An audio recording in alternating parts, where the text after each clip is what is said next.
Olá, pessoal. Abri espaço aqui no canal para refletirmos a respeito desses dois discursos. Um, que a princípio me deixou muito impressionada pela sua imponência e oratória, e depois tive um choque de realidade. Um, da velha política. Outro, que pensa uma nova maneira de fazermos política no Brasil, que eu acho que corresponde ao sonho de muitos brasileiros. Uma forma diferente de construirmos e pensar grande numa nação. E outro que nos traz esperança de termos uma política diferente trabalhada nesta grande nação.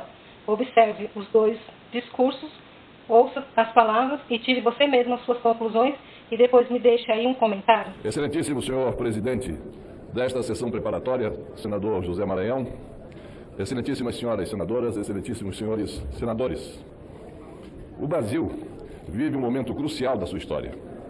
No passado recente, experimentamos uma grave crise de representatividade, que ainda ecoa sobre a credibilidade das instituições republicanas, inclusive do Congresso Nacional.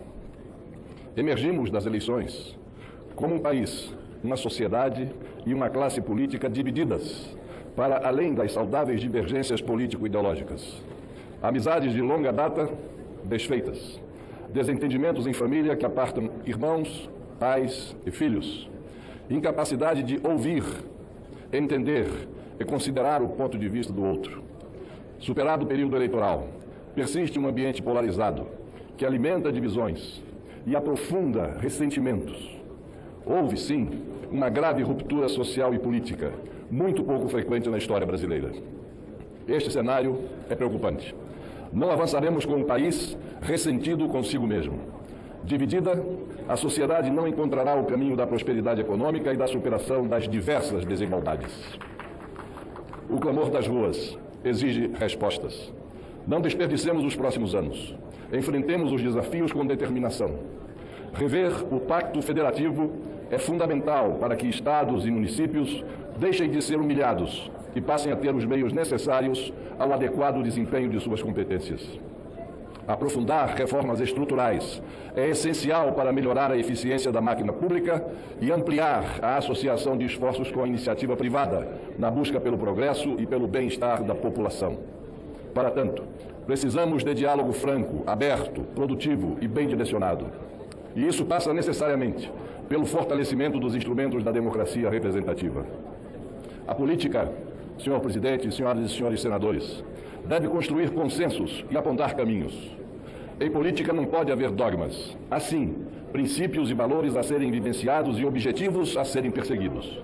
Em vez de enfatizar os pontos que nos separam e nos dividem, devemos manter sempre o foco nas ideias que nos aproximam e que nos unem. Tenhamos em mente que hoje elegeremos não apenas o presidente do Senado Federal, como também o presidente do Congresso Nacional e, portanto, o chefe do Poder Legislativo Federal. Sua missão é de grande responsabilidade. Chefiar um poder da República em um momento de crise, de necessária reafirmação dos valores republicanos e da confiança na democracia representativa como um meio mais apto a conciliar as necessidades sociais nem sempre convergentes. A sociedade exige uma nova visão da classe política a respeito do Brasil e do seu papel no mundo. A responsabilidade do cargo exige um líder com experiência na condução dos assuntos de Estado. Experiência comprovada e visão de futuro são, nesse contexto, características essenciais do chefe do Poder Legislativo a ser eleito hoje. O presidente deverá conduzir os trabalhos com firmeza, capacidade de diálogo e de articulação política conciliadora. Terá de demonstrar maturidade, serenidade, sensibilidade e determinação para a construção das melhores soluções para os grandes temas nacionais. Enfrentar essas questões exige coragem. Temos o compromisso moral de contribuir para o restabelecimento da confiança nas instituições, em especial nesta Casa e no Congresso Nacional. No entanto, a crescente judicialização da política vem prejudicando a capacidade do Parlamento exercer suas funções, eminando a credibilidade dessa instituição fundamental para o exercício da democracia representativa. O Congresso Nacional não pode apequenar-se. Não podemos aceitar a criminalização da política, tampouco ter receio de expressar nossas ideias. Precisamos fazer uma defesa enérgica das prerrogativas do Poder Legislativo perante os demais poderes da República. Prerrogativas essas, afirmadas e reafirmadas em várias e importantes ocasiões pelo Constituinte brasileiro. Mas precisamos fazer a nossa parte. Muitos questionamentos levados ao Judiciário decorrem de deficiências na legislação por nós elaborada. Precisamos trabalhar com mais afinco para produzir leis melhores, claras e efetivas. Isso passa também pela democratização na distribuição das relatorias de proposições legislativas. Assim teremos um ordenamento jurídico justo, moderno, coeso e coerente, apto a alavancar o desenvolvimento do Brasil. Senhor Presidente, senhoras e senhores senadores, a busca por uma estabilidade plena é imprescindível para a gradual pacificação nacional. O Congresso não pode ser um elemento de tensão. No exercício de suas competências constitucionais, precisa agir de forma ponderada e ser um reduto de moderação. A tônica deve ser sempre a construção do consenso pelo diálogo, pela aproximação entre as partes, caminho infalível para chegarmos ao bom termo. Com esse espírito e com esse propósito, apresento, Excelências, minha candidatura à presidência do Senado da República, à presidência do Congresso Nacional e à chefia do Poder Legislativo. Aceito lisonjeado a indicação de meu nome pelo PROS, meu partido. No atual momento da vida nacional, não poderia omitir-me. É minha responsabilidade colocar-me mais uma vez à disposição do Senado Federal, do Congresso Nacional do Brasil. Minhas palavras condizem com minha ação política.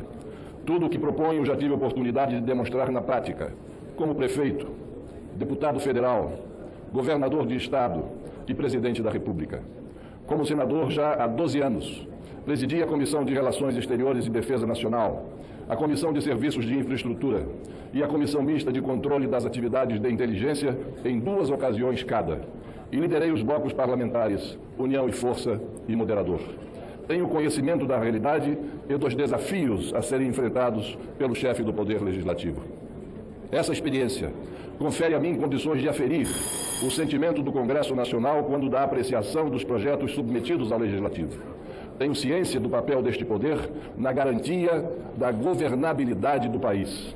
Conheço não por simples observação, mas por vivência direta, as necessidades do governo na implantação de seus planos e iniciativas, especialmente no âmbito das relações com o Parlamento. Estou certo de que o Brasil se livrará de suas amarras e continuará rumo ao futuro com segurança, energia, independência, altivez e grandeza. Esperança somente não basta. Será necessário muito trabalho, muita dedicação. Tenho convicção de que juntos estaremos à altura do chamado que a história nos faz. Obrigado, senhor presidente. Obrigado, senhoras e senhores senadores. Senhor presidente, senhoras e senhores parlamentares, o Senado precisa mudar. Nós precisamos de um Senado mais transparente e que custe muito menos ao contribuinte brasileiro do que ele custa hoje. A minha candidatura visa colocar alguns temas em debate.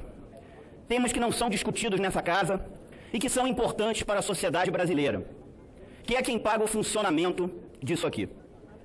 O Senado não pode ser um clube. Ele é uma instituição pública custeada com dinheiro dos impostos da sociedade brasileira. O Senado brasileiro é uma das casas legislativas mais caras do mundo, em termos proporcionais. E isso não se muda com palavras. Isso se muda com atitudes, com exemplos e se cortando na carne. Apresenta um conjunto de 7 propostas objetivas para se mudar isso. A primeira proposta, o fim dos salários extras dos parlamentares. A segunda, o fim da verba indenizatória. A terceira, o fim dos carros oficiais. Cada senador tem direito a um carro oficial. A quarta, a redução do número de assessores por gabinete de 55 para apenas 12. No meu gabinete eu tenho apenas 9. E eu lembro aqui que, além do gabinete, todos os senadores têm à disposição a consultoria legislativa do Senado, com consultores concursados, altamente qualificados, especializados por tema, onde todos podem pedir pareceres técnicos, estudos ou qualquer tipo de orientação. Além da redução do número de assessores de 55 para apenas 12, no meu gabinete eu tenho apenas 9, a quinta proposta é a redução da verba para o pagamento de assessores para menos da metade da que é hoje. A sexta proposta é o fim do plano de saúde vitalício dos senadores, que é um plano sem limite de despesa e sem paralelo no mercado privado. E não é justo o contribuinte brasileiro ter que pagar por isso. A sétima proposta é o fim da aposentadoria especial dos parlamentares. Todas essas medidas eu tomei no meu gabinete no primeiro dia do meu mandato, através de ofício formal à direção-geral da Casa, e em caráter irrevogável, nem que eu queira, eu posso voltar atrás. Só com isso, a economia direta do meu mandato aos cofres públicos, ela é de 16 milhões e 700 mil reais. Economia que, se fosse multiplicada por 81, se multiplicar 16 milhões e 700 mil reais por 81, vai dar mais de 1 bilhão e 300 milhões de reais. Isso só de economia direta, sem contar a indireta, como a gasolina do carro oficial que eu abri mão, os gastos com saúde do plano de saúde que eu abri mão, os encargos sobre salários dos servidores não contratados. Esses 16 milhões e 700 mil reais, isso é só de economia direta. A tese que eu defendo e que eu pratico no meu mandato é de que um mandato parlamentar ele pode ser digno, de qualidade, custando muito menos ao contribuinte do que ele custa hoje. E estão aí as minhas PECs, os meus projetos, 3 inclusive aprovados aqui no Senado, já estão na Câmara, todos relevantes. Estão aí as minhas emendas ao orçamento. Hoje tem remédios para câncer na rede pública do Distrito Federal, que estão ali por causa de uma emenda minha ao orçamento da União.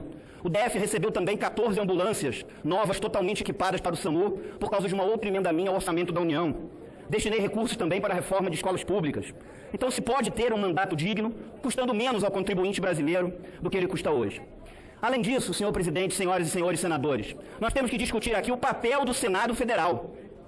O Senado não deve e não pode ser um puxadinho do Poder Executivo.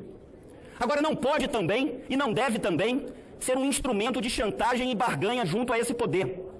Não deve também e não pode também ser um obstáculo para o desenvolvimento do país.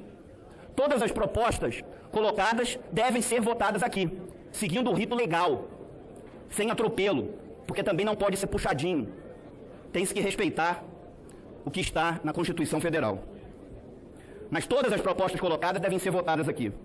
O Senado não deve ser um puxadinho do Poder Executivo, não pode, mas também não deve e não pode ser um instrumento de chantagem e barganha junto a esse poder.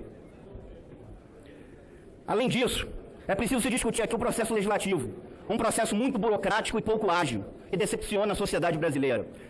Eu coloco aqui uma proposta objetiva, que se coloque no regimento que todos os senadores terão direito a pautar diretamente no plenário por ano um projeto de sua autoria. Eu consegui aprovar 3 projetos nos últimos 4 anos aqui que estão na Câmara, mas alguns colegas não conseguiram sequer discutir e votar um projeto. Isso não é correto. E não é correto não é com o senador, não, é correto com o eleitor desse senador. Porque esse eleitor votou nele para ver, no mínimo, a proposta desse senador ser votada e discutida aqui. Ser discutida e votada. Assim como as minhas propostas de redução de custo do Senado, que também não foram votadas e foram engavetadas. Então, cada senador vai passar a ter direito a pautar diretamente no plenário um projeto de sua autoria, para dar uma agilidade ao processo legislativo. Apenas terá que avisar com 90 dias de antecedência, para que todos os parlamentares possam estudar o tema e votar com as suas consciências. Além disso, senhor presidente, é papel do presidente do Senado Federal analisar os pedidos de impedimento dos ministros do Supremo Tribunal Federal. E caso eu seja eleito presidente do Senado, eles não serão engavetados desde que tenham consistência e substância, porque não tem nada na vida pior do que uma injustiça. Mas se tiver consistência e substância, será dado prosseguimento aos pedidos de impedimento de ministros do Supremo Tribunal Federal. Também será caso eu seja eleito presidente, a pauta será toda avisada com 15 dias de antecedência, para todos os parlamentares poderem estudar os projetos. Não é correto se colocar um projeto no mesmo dia e os parlamentares terem que votar os projetos sem poder se debruçar sobre eles com a atenção devida. Isso é uma irresponsabilidade com a função de parlamentar e uma irresponsabilidade dessa instituição com a sociedade brasileira. A pauta será avisada com 15 dias de antecedência. Além disso, vou pautar aqui as propostas de reforma política e reforma tributária. Nós precisamos mudar o sistema político desse país, que é um sistema injusto, que prioriza o poder econômico e que torna difícil a entrada de pessoas novas na política. E também há uma reforma tributária, para que nós tenhamos nesse país um modelo simplificado e possamos, no médio prazo, reduzir a carga tributária desse país, que é a maior dos países emergentes, a maior dos BRICS, maior que a da Rússia, maior que a da China, maior que a da Índia, maior que a da África do Sul. Eu peço aqui humildemente o voto de cada um dos senadores.